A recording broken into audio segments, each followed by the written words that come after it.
Guys आज म लट्टे र आलुको तरकारी बनाउन जाँदैछु। कस्तो हुँदो रहेछ हैन।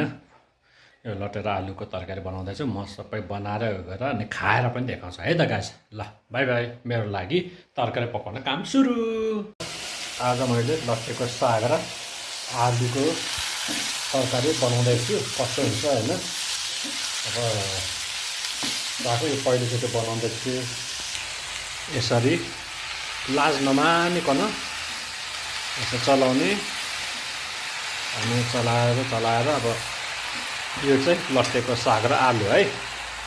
लट्टेको साग र आलु पकाएको अनि मजाले एकदमसँगले के अरे लाज नमानिकन चलाउने यसो मजाले। अनि त्यसरी छोप्ने कुरा छ भने छोप्ने, छोप्ने कुरा छैन अनि छोप्नलाई पनि उता थालिनलाई त 3 कोस पर जानुपर्छ। अल्छी लागिरहेछ भन्यो भने नछोपे पनि हुन्छ यतिकै। लट्टेको साग र आलु है। अब नुन हाल्ने आवश्यकता अनुसार हैन। धेरै हाल्यो भने फेरि नुन चर्को भएर रातभरि निन्द्रा नलाग्ला, तिर्खा लागेर हैन।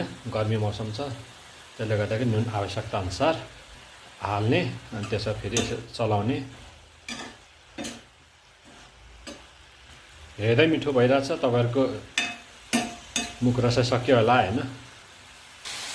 ल हेर्नुहोस्, हेर्दा खाउँ लाग्ने भइसक्यो। ल हेर्नुहोस् त, आलु र लट्टेको साग आज मेरो हातबाट बनाएको। अल्ला चाटी मेरो बुढीले खान पाउनु पर्छ आज। हेर्नुहोस् त, हेर्दा खाउँ लागेको छ। हेर्दै तपाईँहरू पनि एकचोटि बनाएर खानुहोस् है।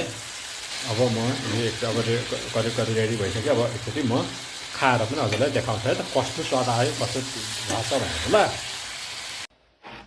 हेर्नुहोस् है गाइस, अब लट्टे र आलुको साग रेडी भयो। म चाख्न जाँदैछु। अब यो तरकारी खानलाई चाहिँ अब हातैले यसो गरेर यसरी खाने भयो। चम्चा यो काँटाले भप्प यसो घोपेर यसो खसी हुनु यसो खाँदा पनि भयो। चपस्टिक हुन्छ सिन्काले यसो खाँदा पनि भयो। त आफ्नो इच्छा है। तर म चाहिँ काँटाले खाइरहेको छु।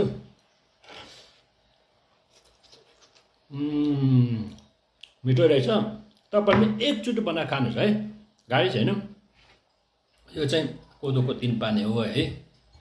यो चाहिँ तर म खाँदैन अहिले हैन। यो चाहिँ अब यसो सजाउनको लागि मात्रै हो। मलाई यस्तो चल्दैन। तर यो यसरी बनाएर गरेको बेला चाहिँ नचलेको पनि यो बेलामा चलाउँछु।